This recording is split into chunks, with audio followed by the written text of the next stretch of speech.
I said in my introduction, I'm here for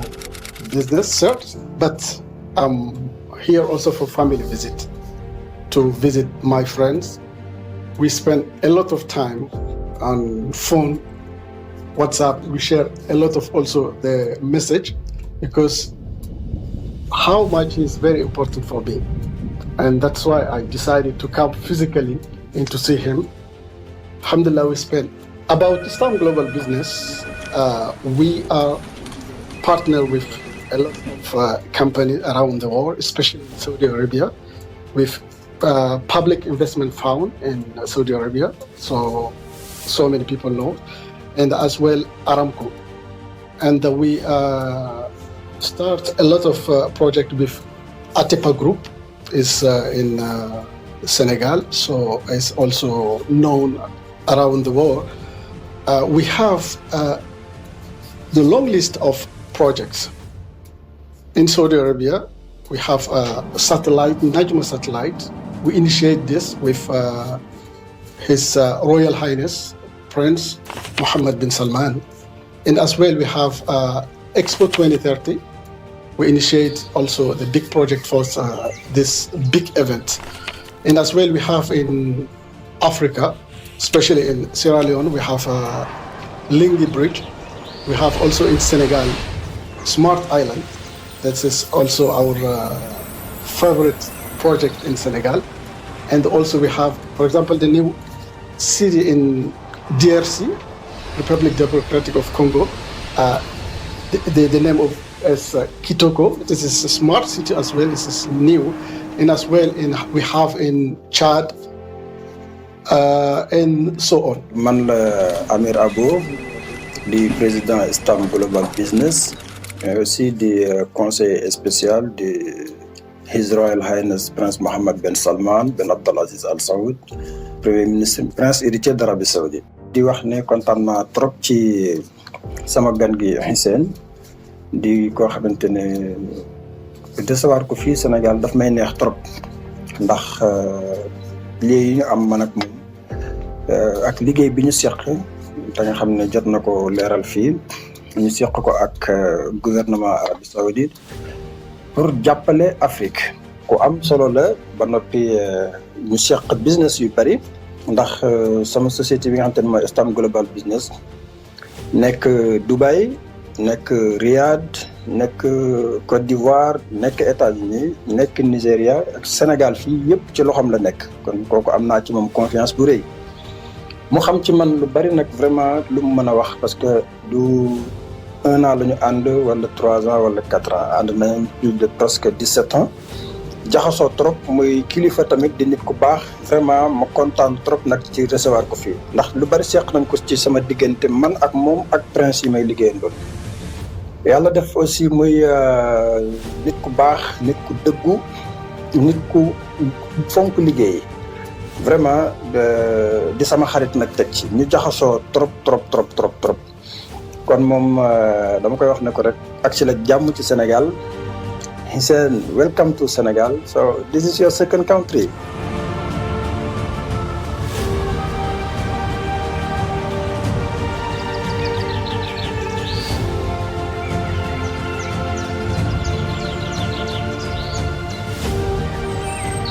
Un de ceux qui font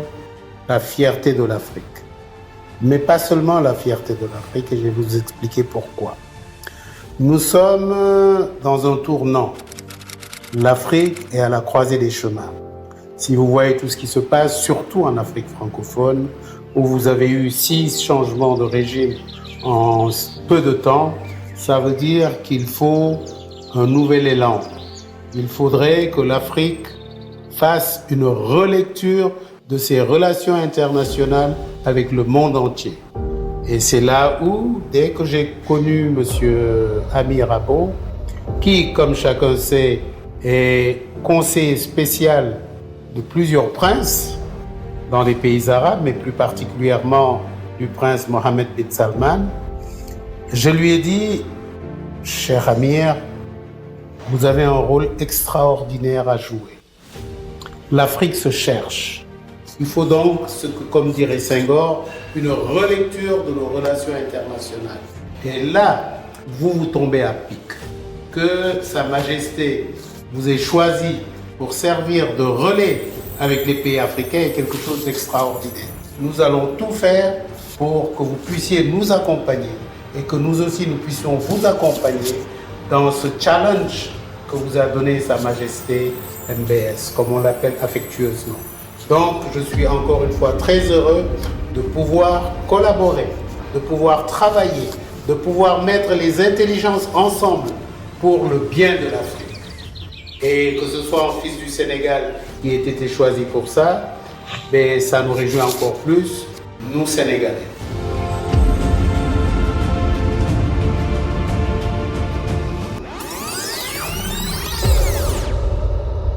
C'est toujours un très grand plaisir de voir son excellence Amir Abou, conseiller. Régie baax na ñu éclaircir la lanterne de ñi nga xam ne ñoo ñu seetaan tey ce soir ñu mën a comprendre final la gis ngeen ko Hussein moomu xaritam la complice am la ab dóorkat la boo xam ne jógee Tchad ñëw ànd ak Abou Amir contrairement li mu wax dinaa leen woon ay image fii tey Abou Amir nee na am na comment il s'appelle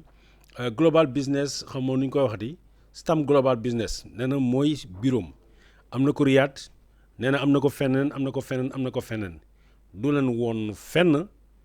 représentation yii mu tudd lu dul ay tappale benn moo fi nekk mu ngi immeuble Uno ci 2 voies Liberté 6 bi ci 2e xam nga 3e xam nga 4e étage boobu benn jigéen moom moomoon bureau bi moo ko jëlal mooy Fatou Ba boobu muy wax ñaareelam wax naa leen fii kaw situation Fatou Ba mais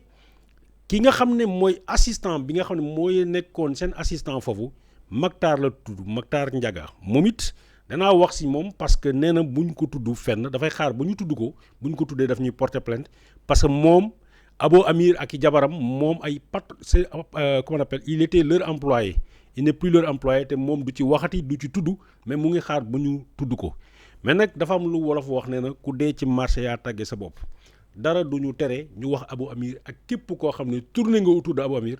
parce que pendant ces temps ñun dañu am ay image dañu collecté ay information dañu am ay affaires yu bëri am na yoo xam ne dañu koy publier am na yoo xam ne dañu ko publier image yi ngeen di gis nag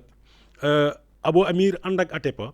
dafa ñëwoon ci kër Pierre Goudiaby Atepa parce que attan na leen wax ni lii résidence am la këram la du benn dëgg kii kër Atepa la dafa ñëwoon di ko seeti encore moom moo ànd ak caméraman yi moom moo ànd ak ñi koy tourner film pour ñu ñëw ñu jël li nga xam ne mooy témoignage yu Atepa muy wax lu baax si moom photo yaa ngi nii photo yi ngeen xam ne am na ñenn ñi si yéen yónnee nañ leen ko parce que moom nee na du benn dëgg photo yi mosu koo gis mosu koo laal foog naa ni ku continuer di weddi wala di gëm Abou Amir sa affaire la image yi jardin bi ñu doxantu kër Pierre Goudiaby Atepa la kër gu ma xam bu baax mais comme ni ma leen ko waxee saa su ne Pierre moo nekkoon l'objectif ñu dóor ko ñu sàcc ko nax ko à travers moom fexe ba duggante yeneen nit ñi nga xam ne ay relation lañu ak ay xaritam pour asseoir seen escroquerie donc moo taxoon mu defar film bii bu fekkee ne Pierre Goudiaby xamul Abou Amir xamul nu muy fonctionner kii di Cheikh Yérim Seck mi nga xam ne ci moom témoignage am moom le grand intellectuel moom miy wax ni xam na lépp moom mun na dugg fu ne te wax naa leen ni moom kenn mënu ko ragg ba mu set parce que xam na ni kii muy Abou Amir ab sàcc la ab escroc la parce que moom ak moom ñoo bokkoon kaso fële ca Cap Manuel booba kii di Abou Amir dafa dóor benn waay bu tudd Cheikh Thiam ak rakkam bijou bi qu'on appelle grain xaw ma écrin d'or la bijouterie bi tudd mu ngi Sandaga ku dem fekk leen kookoo ko taxoon a dugg ci kaso bi foofu la xamante ak ki nga xam ne mooy Cheikh Yérim Seck naka nga mën a xamante ak ni 2013 mu nekk ci kaso bi ñu la sàcc la escroc la nga génn tey ànd ak moom ñu lay filmer ngeen teg seen deal teg seen plan parce que Pierre Goudiaby Atepa fu mu jaar ak Abou Amir yëpp wax dëgg yàlla ko waxal sa travail ba mel xaw ma ko ñaata la jël ci moom xaw ma ko parce que Pierre Goudiaby Atepa waxuma loolu mais lu wóor mooy Pierre Goudiaby mu ngi doog a découvrir Abou Amir ngay sénégalais ngay africain comme ni ma ko waxee ci jamono jii ñu toll ñu ne le futur homme le plus puissant en tout cas d'Arabie Saoudite et de l'Arabie certainement dafa jël kenn koo xam ne sénégalais la mooy conseiller am ba pare ne leen c'est le conseiller de plusieurs rois et princes d'Arabie mu ne na xaritu prince su Qatar la prince su xaw ma fan ak fan ak fan moom laa leen ne kooku ku mu jàkkaarloo ñu jox la loxo da nga ànd ak moom mais dinaa leen jox témoignage dinaa leen woon ay photo dinaa leen woon ay image dinaa leen woon ay nit ñoo xam ne keroog bi ñu dajee ak ki nga xam ne mooy Abo Sylla mi keroog la seen àdduna yàqu régime bàyyaat la nga delluwaat sénégalais ñu nekk seen séance de cinéma. De pouvoir collaborer, de pouvoir travailler, de pouvoir mettre les intelligences ensemble pour le bien de l'Afrique. Et que ce soit un fils du Sénégal qui ait été choisi pour ça, mais ça nous réjouit encore plus, nous Sénégalais.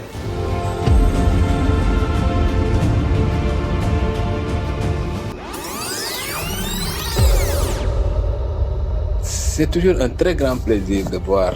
Son Excellence Amir Abou, conseiller spécial de Son Altesse Royale, le Prince héritier Mohammed Ben Salman, Premier ministre d'Arabie Saoudite. C'est d'autant plus un honneur de voir Amir Abou, Son Excellence, qui représente l'une des personnalités et au cœur des bouleversements du monde contemporain.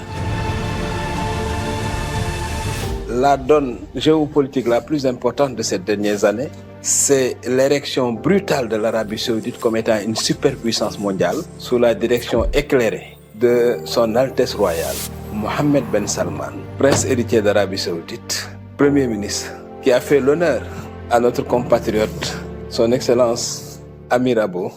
de l'élever à la dignité de conseiller spécial. D'ailleurs, je profite de l'occasion pour rendre un hommage appuyé au grand frère de Son Excellence, le conseiller spécial Cheikh Amir. Je veux parler de Son Altesse Royale, Cheikh Talal, des Émirats Arabes Unis. Un personnage légendaire dont la discrétion n'a d'égal que l'influence dans le monde. Cet homme multi-investisseur, acteur économique de premier plan, régulateur au Moyen-Orient et à l'image de son vécu de tous les jours, une force tranquille, une force qui couvre une grande efficacité et une capacité d'action sur le cours des choses à l'échelle du monde entier. L'Arabie Saoudite est en train de se positionner à travers son satellite, à travers ses projets d'infrastructure comme ce pont monumental en Sierra Leone, à travers un financement de 53 milliards de dollars comme étant l'un des principaux partenaires économiques de l'Afrique. Rencontrer une personnalité de cette épaisseur, représentant de l'homme qui aujourd'hui a bouleversé le jeu au Moyen-Orient,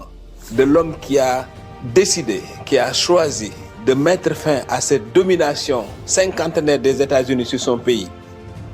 de l'homme qui est aujourd'hui l'arbitre de la destinée du monde, qui, en fonction de son choix en faveur des États-Unis et de leurs alliés européens, ou de son choix en faveur des BRICS, peut faire basculer le monde dans un sens ou dans un autre, est un insigne honneur pour moi. Cheikh Al-Amir, Son Excellence, vous représentez un pays qui compte aujourd'hui au monde. Vous représentez une personnalité qui est au cœur de la géopolitique et de la géostratégie mondiale. Son Excellence, Son Altesse Royale, le Prince héritier Mohammed Ben Salman, Premier ministre d'Arabie Saoudite.